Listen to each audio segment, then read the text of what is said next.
உலகத்தில் இருக்கிற நபர்களுக்கு ஒரே ஒரு கேள்வி தான் திரும்ப திரும்ப எழும்புது. பாகிஸ்தான் என்னத்துக்கு திடீரென ஆப்கானிஸ்தான் மேலே போரை அறிவிக்கணும்? ஒரு பக்கம் காபூலில் ஏர்ஸ்ட்ரைக் நடக்குது, இன்னும் ஒரு பக்கம் பாகிஸ்தான் ஆப்கானிஸ்தானுக்கு எதிரான ஓப்பன் வாரை அனௌன்ஸ் பண்ணுறாங்க. இது நிஜமாகவே இரண்டு அண்டை நாடுகளுக்கு இடையில் நடக்கிற சண்டையான்னு பார்த்தா இல்லவே இல்லை. இப்போ நீங்கள் பார்க்குற இந்த போர் ஒரு மிகப்பெரிய ஆட்டத்தோட முதல் மூவாக பார்க்கப்படுது. இந்த ஆட்டத்தை ஆடுறது பாகிஸ்தான் இல்லை, இந்த ஆட்டத்தை ஆடுறது அமெரிக்கா. ஆனால் காய் நகர்த்தப்படுறது பாகிஸ்தான் மூலமாக. ஏனென்று பார்த்தா அமெரிக்காவோட அடுத்த முக்கியமான டார்கெட்டே ஈரான் தான். ஆனால் ஈரானை அடிக்கணும்னா அவங்களுக்கு பலமை இருக்கிற ஆப்கானிஸ்தானை முதல்ல முடக்கணும். ஈரானுக்கு சப்போர்ட்டாக தலிபான்கள் வந்துடக்கூடாதுன்றதுக்காண்டி பாகிஸ்தானை ஒரு வாடகை இராணுவமாக பயன்படுத்தி ஆப்கானிஸ்தானோட கதையை முடிக்க அமெரிக்கா போட்ட மாஸ்டர் பிளான் தான் இது. ஒருத்தனை நேருக்கு நேர் அடிக்கிறதுக்கு முன்னாடி, அதாவது ஈரானை அடிக்கிறதுக்கு முன்னாடி அவனோட கையை உடைக்கணும். இப்படி தான் நிறைய வல்லுநர்கள் சொல்வார்கள். அந்த கை தான் ஆப்கானிஸ்தான், அந்த வேலையை பார்க்குற ஆயுதம் தான் பாகிஸ்தான். இன்றைக்கி வீடியோவில் நாங்கள் பார்க்க போகிறது எப்படி ஒரு வல்லரசு நாடு, அதாவது அமெரிக்கா, இரண்டு இஸ்லாமிய நாடுகளை தங்களுக்குள்ள மோத விட்டு ஈரானுக்கு மிகப்பெரிய ஒரு செக் வைக்க பார்க்குறாங்க என்பதை பற்றி தான் இந்த வீடியோவில் நாங்கள் தெளிவாக பார்க்க போகிறோம். வீடியோக்குள்ளே போகிறதுக்கு முன்னே நம்ம சேனலை சப்ஸ்கிரைப் பண்ணி பக்கத்துக்கு பெல் ஐக்கானை கிளிக் பண்ணி வைங்க. அப்போ தான் நான் போடக்கூடிய வீடியோஸை நீங்கள் உடனுக்குடன் பார்க்க முடியும். வாங்க இப்போ வீடியோக்குள்ளே போகலாம். அமெரிக்காவோட திட்டத்தை நாங்கள் 3 பிரிவாக பிரிக்கலாம். முதலாவது, ஆப்கானிஸ்தானை பலிக்கரையாக மாற்றுறது. அமெரிக்காவுக்கு ஒரு விஷயம் தெளிவாக தெரியும். ஈரான் மீது அமெரிக்கா அட்டாக் பண்ணினா ஆப்கானிஸ்தானில் இருக்கிற தலிபானோட அரசாங்கம் ஈரானுக்கு ஆதரவாக வருவார்கள் என்பது. ஆப்கானிஸ்தானில் இருக்கிற தலிபான்களுக்கும் அமெரிக்காவுக்கும் இடையில் 20 வருட பகை இருக்கு என்பது அனைவருக்குமே தெரியும். ஈரான் ஆப்கான் எல்லை வழியாக அமெரிக்காவோட படைகளுக்கு பின்னால் வந்து தலிபான்கள் அட்டாக் பண்ணினால் அமெரிக்காவால் ஈரானை ஜெயிக்க முடியாமல் போகும். அதாவது ஆப்கானிஸ்தானில் இருக்கிற தலிபான்கள் ஈரானுக்கு ஆதரவாக களமிறங்கினார்கள் என்றால் அமெரிக்காவால் ஈரானை ஜெயிக்கிறது ரொம்ப கஷ்டமாக போயிடும். ஈரானை அடிக்கிறதுக்கு முன்னாடி ஈரானுக்கு சப்போர்ட்டாக வரக்கூடிய ஆப்கானிஸ்தானில் இருக்கிற தலிபான்களை ஒரு போர்லையோ அல்லது உள்நாட்டு கிளவரத்திலேயோ ஏதோ ஒன்றில் பிஸியாக வச்சிருக்கணுமென்று அமெரிக்கா பிளானை போட்டிருக்கிறார்கள். அந்த வகையில் தான் பாகிஸ்தானை ஆப்கானிஸ்தானுக்கு எதிரான தாக்குதலை மேற்கொள்ள வச்சு ஆப்கானிஸ்தானில் இருக்கிற தலிபான்களை பாகிஸ்தானோட இப்போ பிஸியாக வச்சுருக்காங்க. இரண்டாவது, பாகிஸ்தானை ஒரு ப்ரோக்ஸி ஆயுதமாக பயன்படுத்துறது. பாகிஸ்தானோட பொருளாதாரத்தை எடுத்து பார்த்தா அது அகல பாதாளத்தில் போயிருக்கு. அங்கே இருக்கிற மக்கள் சாப்பிட்றதுக்கு சாப்பாடு இல்லாமல் ரொம்ப அவதிப்பட்டு கொண்டு இருக்காங்க என்பதுதான் உண்மை. இப்படி சாப்பாட்டுக்கு வழி இல்லாமல் பாகிஸ்தானோட பொருளாதாரம் அகல பாதாளத்தில் இருக்கிற இந்த சூழ்நிலையில் அமெரிக்கா தரப்புலேருந்து பாகிஸ்தானுக்கு ஒரு ஆஃபரை முன்வைக்கிறாங்க. உன்னோட பொருளாதாரத்தை நான் நிமித்தி தாரேன், உனக்கு தேவையான அதிநவீனமான ஆயுதங்களை நான் தாரேன், பதிலுக்கு நீ ஆப்கானிஸ்தானோட இல்லையில் ஒரு பதட்டத்தை உருவாக்கணும் என்று பாகிஸ்தானோட இந்த இக்கட்டான சூழ்நிலையை பயன்படுத்தி அமெரிக்கா இப்படியான ஒரு ஆஃபரை பாகிஸ்தானுக்கு முன் வச்சிருக்கக்கூடிய வாய்ப்புகள் இருக்குது. இதனால தான் பாகிஸ்தான் தன்னோட சொந்த நாட்டு பிரச்சனையை விடாமல் அதிக ஒரு காரணம் காட்டி திடீரென ஆப்கானிஸ்தானுக்கு எதிரான தாக்குதலை இப்போ நடத்தி இருக்காங்கன்னு சொல்லப்படுது. மூன்றாவது, ஈரானை தனிமைப்படுத்துறது தான் அமெரிக்காவோட 3வது திட்டம். ஆப்கானிஸ்தான் பாகிஸ்தானை தாக்கும்போது, அதாவது ஆப்கானிஸ்தானுக்கும் பாகிஸ்தானுக்கும் இடையிலான பிரச்சனை வரைக்கும் ஆப்கானிஸ்தான் பாகிஸ்தானை தாக்குவார்கள். தலிபான்கள் முழுமையான கவனத்தை பாகிஸ்தானோட இல்லையிலே திருப்ப வேண்டி இருக்கு. ஆப்கானிஸ்தானுக்கும் பாகிஸ்தானுக்கும் இடையிலான பிரச்சனை வரும்போது கண்டிப்பாக ஆப்கானிஸ்தானில் இருக்கின்ற தலிபான்கள் முழு கவனத்தையும் பாகிஸ்தான் மேலே தான் திருப்புவார்கள். இதை பயன்படுத்தி அமெரிக்கா ஈரானோட மற்ற எல்லைகளை பாரசீக வளைகுடா மற்றும் சிரியா ஈராக் வழியாக ஈரானை சுற்றி வளைக்க முடியும். ஈரான் உதவிக்கு ஆப்கானிஸ்தானை கூப்பிட்டால் எங்களுக்கு இங்கே பாகிஸ்தானோட போர் நடக்குது, நாங்கள் எப்படி வருவோம் என்கிற நிலைமையை உருவாக்குறது தான் அமெரிக்காவோட ராஜதந்திரம். அதாவது இப்போ ஆப்கானிஸ்தானை பாகிஸ்தானோட கொழுவி விட்டு அங்கே அவர்களை பிஸியாக வச்சிருந்த மற்ற பாதைகள் வழியாக ஈரானை சுற்றி வளைத்து ஈரானை அட்டாக் பண்ணுறது. இப்போ ஆப்கானிஸ்தான் வழியாக ஈரானுக்கு சப்போர்ட் வரணுமெண்டா அதுக்கு தலிபான்கள் வரணும். ஆனால் தலிபான்கள் பாகிஸ்தானோட பிஸியாக இருக்கிறபடியால் ஈரானுக்கான சப்போர்ட் அவர்களால் பெருசாக கொடுக்க முடியாது. சரி, ஏன் சம்பவங்கள் இவ்வளவு பிடிவாதமாக ஆப்கானிஸ்தானோட கதையை முடிக்க பார்க்கிறார் என்றதுக்கு 2 காரணங்கள் இருக்குது. முதலாவது, அதற்கு ஏற்பட்ட மிகப்பெரிய தோல்வி. 2021 அமெரிக்காவோட படைகள் ஆப்கானிஸ்தானை விட்டுட்டு ஓட்டம் பிடிச்சார்கள் என்பது அனைவருக்குமே தெரியும். அதுவும் $7 பில்லியன் பெறுமதியான அமெரிக்காவோட நிறைய ஆயுதங்களை ஆப்கானிஸ்தானை விட்டுட்டு துண்டக்கான துணியக்கான அமெரிக்கா ஓடியிருந்தார்கள். இப்படி அமெரிக்கா ஆப்கானிஸ்தானை விட்டு ஓடிய அந்த நிமிஷம் அமெரிக்க வரலாற்றிலேயே ஒரு மிகப்பெரிய கருப்பு புள்ளியாக பார்க்கப்படுது. தலிபான்கள் கிட்ட அமெரிக்கா தோத்தடிச்சென்று உலகம் முழுக்க பேச ஆரம்பிச்சிருந்தார்கள். இது ட்ரம்புகளுக்கு மிகப்பெரிய ஒரு அவமானத்தை ஏற்படுத்தி இருந்தது. இப்போ ட்ரம்புகள் அமெரிக்காவோட பிரசிடெண்ட்டாக வந்த பிறகு ட்ரம்புகளுக்கு நிறைய நோக்கம் இருக்குது. அதில் முக்கியமான ஒன்று தன்னோட தோல்விக்கு பழி வாங்கிறது. அதான் அவரோட முதல் விதியாக பார்க்கப்படுது. தலிபான்களை நான் தான் ஒழிச்சேன் என்று உலகத்துக்கு மறுபடியும் காட்ட நினைக்கிறார். எப்படி தலிபான்கள்கிட்ட அமெரிக்கா தோத்ததுன்ற உலகம் பேசினாங்களோ அதே மாதிரியே அந்த தலிபான்களை ட்ரம்பவர்கள் தான் ஒழிச்சார் என்றும் உலகம் பேசணும் என்றும் ட்ரம்பவர்கள் நினைக்கிறார். இரண்டாவது, மேக்சிமம் ப்ரெஷர் கொள்கை. ட்ரம்பவர்கள் எப்போதுமே ஈரானை அமெரிக்காவோட முதல் எதிரியாக தான் பார்த்து கொண்டு இருக்கார்.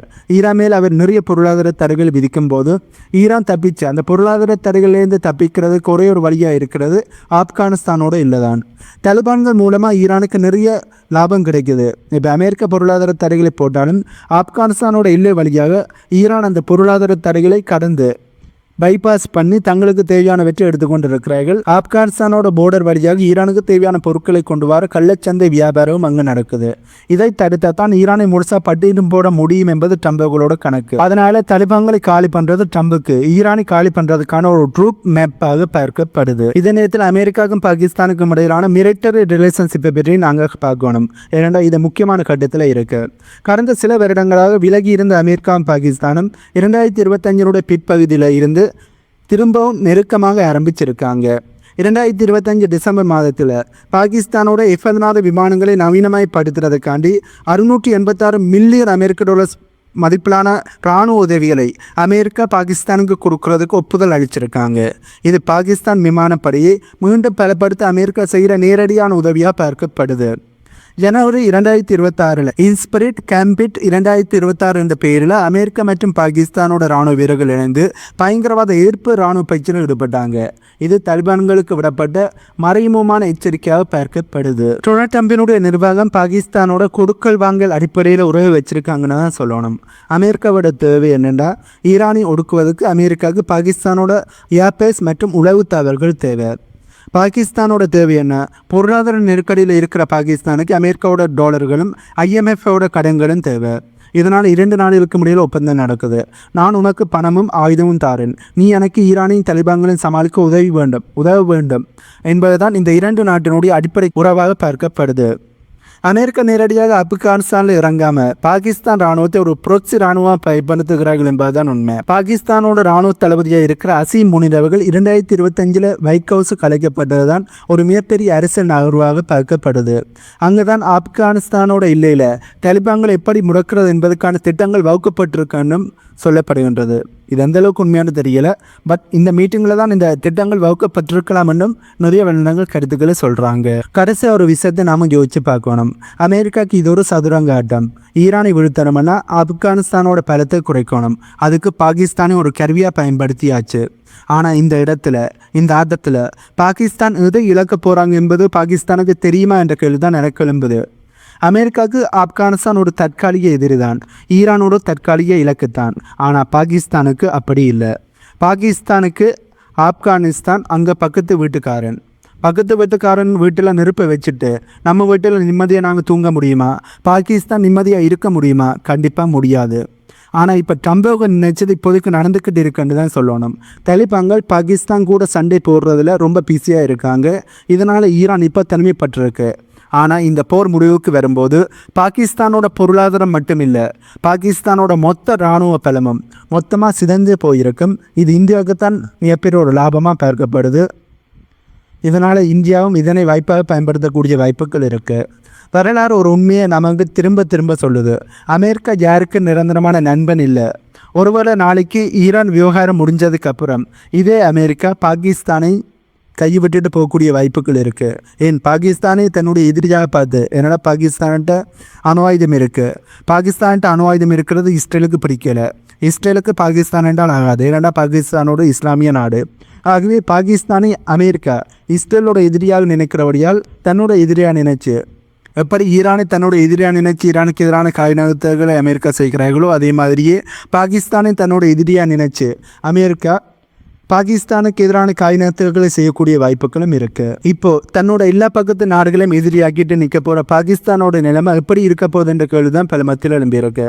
ஏனென்றால் பாகிஸ்தானை எடுத்து பார்த்தால் இந்தியாவோட பாகிஸ்தானுக்கு நல்ல உறவில்லை. இப்போ பாகிஸ்தானுக்கு ஆப்கானிஸ்தானுக்கு எதிரான தாக்குதலை நடத்தி போரை ஆரம்பித்து ஆப்கானிஸ்தானோட நல்ல உறவு இருக்க போகிறதில்ல. அடுத்ததாக ஈரானோட, இப்போ ஈரானை அடிப்பதற்காண்டி பாகிஸ்தான் உளவு வேலைகளை அமெரிக்காக்காண்டி பார்க்குறார்கள். அமெரிக்காவோட உளவு விமானங்கள் பாகிஸ்தானில் பறக்குது. அமெரிக்காவோட நிறைய பயிற்சி ஜெட்டும் பாகிஸ்தானில் பறக்குது. இப்படி ஈரானை அடிப்பதற்காண்டி பாகிஸ்தான் அமெரிக்காவுக்கு உதவி செய்யும் போது ஈரானோட பாகிஸ்தானுக்கு இருக்கிற உறவுகள் நல்லா இருக்க போகிறதில்ல. இப்படி தன்னை சுற்றி இருக்கிற நாடுகள் அனைத்தோடையும் வம்பிழுத்துட்டு பாகிஸ்தானால் நிம்மதியாக இருக்க முடியுமா? தலிபான்கள் பாகிஸ்தானை சும்மா விட்டுட்டு இருப்பார்களா? அல்லது ஈரான் பாகிஸ்தானை மன்னிச்சிட்டு விடுவார்களா? கண்டிப்பாக இல்லை. இதனால் பாகிஸ்தான் இன்னும் நிம்மதியாக இருக்க முடியாது என்பதுதான் உண்மை. இந்த 2026 போர் தலிபான்களை அடிக்குதோ இல்லையோ ஏசியாவினுடைய வரைபடத்தையே மாற்ற போகுது. அமெரிக்கா நினைச்ச மாதிரி ஈரானுக்கு செக்மேட் வைக்க முடியுமா?